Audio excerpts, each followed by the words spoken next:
ஒரு கேமரா இருக்குது, நம்ம பேச வைக்கிறாங்கன்னு அவங்க பாட்டுக்கு கொட்டிட்டு போயிடுறாங்கங்கிறது எவ்வளோ பெரிய அயோக்கியத்தனங்கிறத புரிஞ்சுக்கணும். மிகப்பெரிய ஒரு கிரைம்னு தான் நம்ம பார்க்குறோம். மிகப்பெரிய குற்றம், மிகப்பெரிய அயோக்கியத்தனம். இது ஊடக தர்மத்துக்கு புறம்பானது. வணக்கம். சமூக வலைத்தளங்களில் இப்போ ரொம்ப பிரபலமாக இருக்கிறவங்க பின்னணி பாடகி சுசித்ரா அவர்கள் தொடர்ந்து ஒரு மிகப்பெரிய சர்ச்சையான பேச்சை பேசிகிட்டே இருக்கிறாங்க. நம்மளுடைய சமுதாயம் இப்போ எதை நோக்கி போகுதுங்கிறதே தெரியல. சில டைம் வேடிக்கையாகவும் இருக்குது, சில டைம் ரொம்ப ஒரு வருத்தத்துக்குரிய விஷயமாகவும் இதை நம்ம பார்க்குறோம். நம்ம ஒரு ஜனநாயக நாட்டில் இருந்துட்டு இருக்கும்போது எல்லாருக்கும் எல்லா வித உரிமைகளும் உண்டு. அது யாருக்கும் மறுக்க முடியாது. தனி மனித சுதந்திரங்கிறது உங்களுக்கு அரசியல் அமைப்பு, அரசியல் சாசனத்துக்கு உட்பட்டது தான் தனி மனித சுதந்திரம்ங்கிறது முழுமையான விஷயம் யாருக்குமே கிடைக்க போகிறது கிடையாது. ஒரு அரசியல் சாசனத்தின் விதிப்படி தான் ஒரு மனிதன் இங்கே வாழணுங்கிறது தான் சுதந்திரத்தோட அடிப்படை தத்துவம். அப்படி இருக்கும்போது இந்த மாதிரி சமூக ஊடகங்களில் ஒரு தன்னை பிரபலப்படுத்திக்கிறதுக்கு சர்ச்சைக்குரிய பேச்சை பேசுகிறாங்களா, இல்லை உண்மையிலேயே ஏதோ ஒரு பெரிய பாதிப்பு ஏற்பட்டு அதனுடைய பிரதிபலிப்பாக இந்த மாதிரி விவாதங்களை முன்மொழிகிறாங்களாங்கிறது ஒரு கேள்விக்குறியாக இருக்குது. ஏன்னா தொடர்ந்து இப்போ சினிமா நம்ம பொதுவாகவே இந்த உலகத்தில் பார்த்திங்கன்னா மிகப்பெரிய ஒரு தொழில்நுட்பமாகவும் ஒரு பிரபலமான தொழிலாக இருக்கிறது சினிமா உலகம். கனவு தொழிற்சாலைன்னு சொல்லுவோம். அதை சுஜாதா அழகா சொல்லுவார். அப்படி கனவு தொழிற்சாலையாக இருக்கக்கூடிய இந்த சினிமா உலகத்தில் பெரிய ரொம்ப ஷார்ட் பீரியடில் முன்னேறி வந்தவங்க பார்த்திங்கன்னா பிரபலமாகிடுவாங்க. அப்படி இருக்கிறவங்கள நம்ம கிரிட்டிசைஸ் பண்ணனா ரொம்ப ஷார்ட் பீரியடில் கிரிட்டிசைஸ் பண்ணுறவங்க உடனே பாப்புலாரிட்டி ஆகிடுவாங்க. இது ஒரு பெரிய டாக்டிஸாக இருக்கக்கூடிய ஒரு விஷயம். அப்படி தான் நம்ம இதை எடுத்துக்கணும். ஏன்னா ஒரு பெரிய பிரபலங்கள் இந்த அம்மா சொல்கிறவங்க பார்த்திங்கன்னா எல்லாரும் மிகப்பெரிய பிரபலங்கள். நடிகர் விஜயை பற்றி பேசுகிறாங்க, அதுக்கப்புறம் தனுஷ் பற்றி பேசுகிறாங்க, அதுக்கப்புறம் பார்த்திங்கன்னா திரிஷா பற்றி பேசுகிறாங்க, கமலஹாசன் அவர்களுடைய வீட்டில் விருந்தில் வெள்ளித்தட்டில் வச்சு போதை மருந்துகள் சப்ளை பண்ணுவாங்க அப்படிங்கிற மாதிரி வாதத்தை எல்லாம் முன்வைக்கிறாங்க. அவங்களுடைய இல்லற வாழ்க்கையில் ஒரு முரண்பாடு உண்டு. அவருக்கும் அவருடைய கணவராக இருந்த கார்த்திக் அவர்களுக்கும். அப்படி இருக்கும்போது அவர் அந்த மாதிரி எதனா ஒரு முரண்பாடை பற்றி பேச போகுதுன்னா அவருடைய கணவராக இருந்து அவரை பற்றி பேசலாம். பட் அது அவருக்கு உரிமை கூட இருக்கலாம். பட் இருந்தாலும் டிவோர்ஸ் ஆகிட்ட பிறகு அந்த உரிமை கூட கிடையாது. இப்போ ஒரு கணவராக இருக்கும்போது பேசினா அது வேறு விஷயம். அவங்களுக்கு ஒரு டிவோர்ஸ் ஆகிட்ட பிறகு அவங்கள பற்றி தனிப்பட்ட விவரங்களை பொது வழியில் பேசுவது அநாகரிகம். இது எதன் அடிப்படையை நோக்கி இவங்க இதை செயல்பாடு செஞ்சுட்டு இருக்கிறாங்க அப்படிங்கிறது மிகப்பெரிய கேள்விக்குறியாகவும் வேடிக்கையாகவும் இருக்குது. அதே மாதிரி இன்னொரு விஷயத்தை நம்ம இங்கே சமூகத்துக்கு பதிவு பண்ண வேண்டிய அவசியத்தில் இருக்கிறோம். காரணம் என்ன, நிறைய இந்த ஊடகம் இப்போ பார்த்திங்கன்னா நிறைய இப்போ ஒரு சமீபத்தில் பெரிய ஊடகவியலாளர்கள் பார்த்திங்கன்னா நிறைய இன்னலுக்கு ஆளாகிட்டு இருக்காங்க. அது நிறை குறை அது தனி சப்ஜெக்டு. அந்த விவகாரத்துக்கு நம்ம இப்போ வரலை. அப்படி இருக்கும்போது அது அதனுடைய தாக்கம் குறையிறதுக்கு முன்னாடியே புதுசாக இந்த மாதிரி ஒரு விஷயங்கள் வெளியே வருது.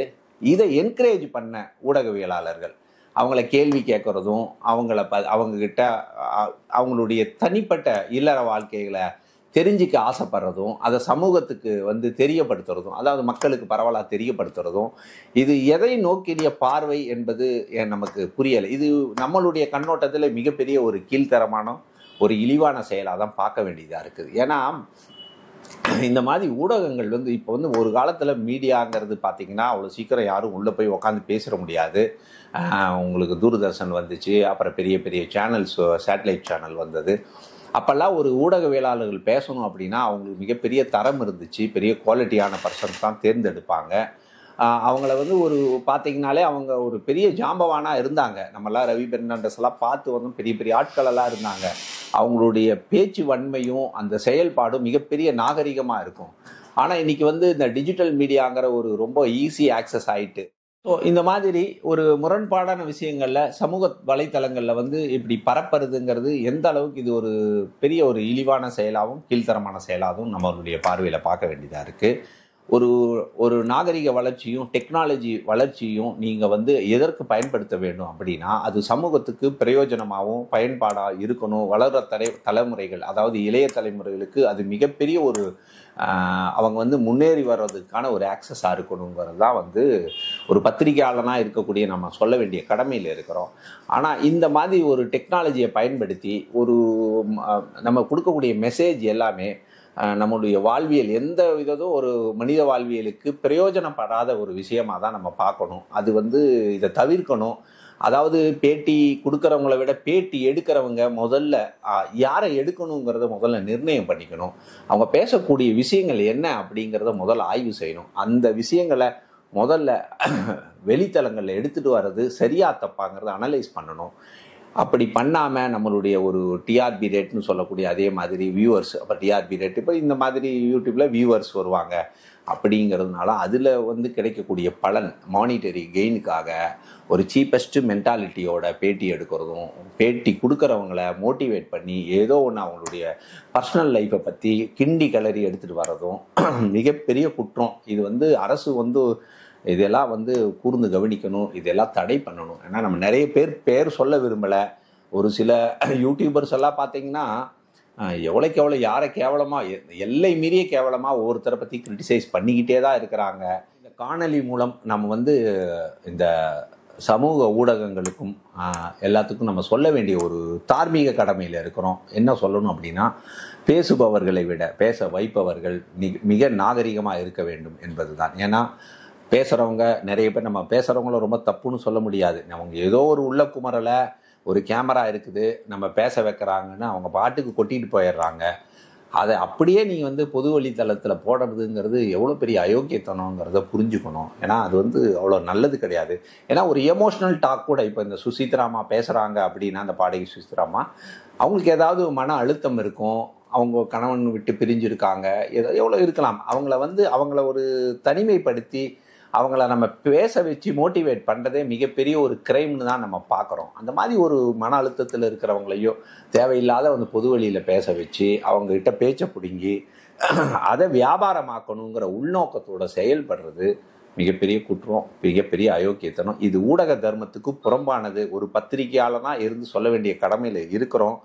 இன்னொரு விஷயத்தையும் இங்கே நம்ம அழுத்தமாக சொல்ல வேண்டியது என்ன அப்படின்னா, ஒரு சைடில் இவங்க இப்படின்னா மக்கள்கிட்டையும் நிறைய நாம் பார்த்து இந்த வரலாறுகள் மற்றது படித்தா வரலாறு ஆண்டாண்டு காலமாக வரலாறும் இந்த நாகரிக வளர்ச்சியும் பார்த்தீங்கன்னா, மக்கள்கிட்ட ஏதோ ஒரு இடத்துல ஓரமான ஒரு வக்ர புத்தி இருக்கக்கூடிய காரணம் தான் இவங்களெல்லாம் என்கரேஜ் பண்ணுறது.